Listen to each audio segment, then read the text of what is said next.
150 అడుగుల కటౌట్ ఏదైతే తెలుగుదేశం పార్టీ వ్యవస్థాపక అధ్యక్షులు అన్న నందమూరి తారక రామారావు గారు, అలాగే తెలుగుదేశం పార్టీని ప్రపంచవ్యాప్తంగా తెలుగుదేశం పార్టీ జెండా ఎగరేసినటువంటి నారా చంద్రబాబు నాయుడు గారు, అలాగే ఇవాళ తెలుగుదేశం పార్టీకి యువ నాయకత్వం అవసరమని తెలుగుదేశం పార్టీ వర్కింగ్ ప్రెసిడెంట్, జాతీయ వర్కింగ్ ప్రెసిడెంట్ నారా లోకేష్ బాబు గారు, ఈ ముగ్గురి రూపంలో ఉన్నటువంటి 150 అడుగుల కటౌట్ భారీ వ్యయంతో మరి ఇక్కడ కృష్ణానది తీరాన ప్రజలకు ఎవరికి ఇబ్బంది లేకుండా ఇసుక దెబ్బల్లో నిర్మించడం జరిగింది.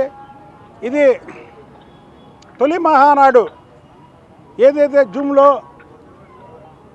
ప్రపంచవ్యాప్తంగా తెలుగుదేశం పార్టీ నాయకులు కార్యకర్తలు పాల్గొనే తొలి మహానాడు. ఒక మహానాడు ఒక చోట జరిగిన దానికంటే ఎక్కువ మంది ఈ మహానాడులో పాల్గొంటారు, లక్షలాది మంది. కాబట్టి ఈ మహానాడిని జయప్రదం చేయడానికి విజయవాడలో ఏదైతే ఎన్టీఆర్ గారి జన్మస్థలం అయినటువంటి ఉమ్మడి కృష్ణా జిల్లా, అలాగే నారా చంద్రబాబు నాయుడు గారు రాజధానిగా పెట్టినటువంటి అమరావతి పక్కన ఈ 150 అడుగుల కటౌట్ని నిర్మించడం జరిగింది. ఇకపోతే చంద్రబాబు నాయుడు గారిని ఈ మధ్య ఫ్యాక్షన్తో పోలుస్తున్నారు. చంద్రబాబు నాయుడు గారిది ఇప్పుడు కూడా ఫ్యాక్షనిజం కాదు, వైఎస్ కుటుంబం ఉంది ఫ్యాక్షనిజం. చంద్రబాబు నాయుడిది అభివృద్ధి విజం. చంద్రబాబు నాయుడు గారు వచ్చిన తర్వాతే భారతదేశంలో అనేక ముఖ్యమంత్రులు అభివృద్ధి వైపు చంద్రబాబు నాయుడు గారి విజన్ని చూసి చేయాలనే ఒక సంకల్పం సృష్టించాడు. ఆయన ముఖ్యమంత్రిగా ఉండి ఇతర ముఖ్యమంత్రులను ఆయన వైపు తిప్పుకున్నటువంటి ఏకైక నాయకుడు చంద్రబాబు నాయుడు గారు. ఆయన పేరు కూడా వాళ్ళ తల్లిదండ్రులు చంద్రుడితో పెట్టారంటే చంద్రుడు ఎంత కాంతినిస్తాడో ప్రపంచవ్యాప్తంగా ఈ చంద్రుడు ఈ రాష్ట్రానికి కాంతులు విరజిల్లినందుకే పుట్టినట్టు వాళ్ళ తల్లిదండ్రులు కూడా చంద్రబాబు అని నామకరణం చేయడం జరిగింది. కాబట్టి అతన్ని ఫ్యాక్షనిజంతో పోల్చకూడదు.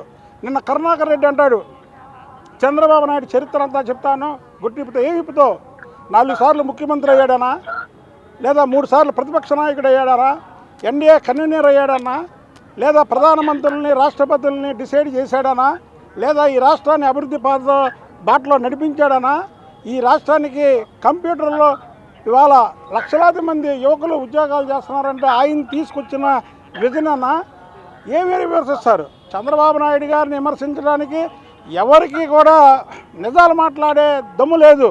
ఆయన మీద అసత్యాలు మాట్లాడడానికైతే ఓకే, కానీ నిజాలు మాట్లాడడానికి ఆయన ఎక్కడ కూడా ఏ చెడ్డ పని చేయడు. దానికి నిదర్శనం వైఎస్ రాజశేఖర రెడ్డి ముఖ్యమంత్రిగా ఉన్న టైంలో 11 ఎంక్వైరీలు వేస్తే ఏ ఒక్క ఎంక్వైరీ కూడా ఆయన మీద ఇది వాస్తవాన్ని నిరూపించలేకపోయారు. అలాంటి ముఖ్యమంత్రి కాబట్టికే పడిలేచిన కెరటంలాగా భారతదేశ రాజకీయాల్లో ఒక సూపర్ స్టార్ లాగా 76 ఏళ్ళ వయసులో కూడా తారాజువలాగా వెలుగొందుతున్నాడు. ఆయన వయసు 76 అంటే ఎవరో నమ్మరు, ప్రతిపక్షాల వాళ్ళు చెప్పడమే తప్ప ఆయన 27 ఏళ్ళ యువకుడిలాగా ఈ రాష్ట్రాన్ని పరిగెత్తిస్తున్నాడు.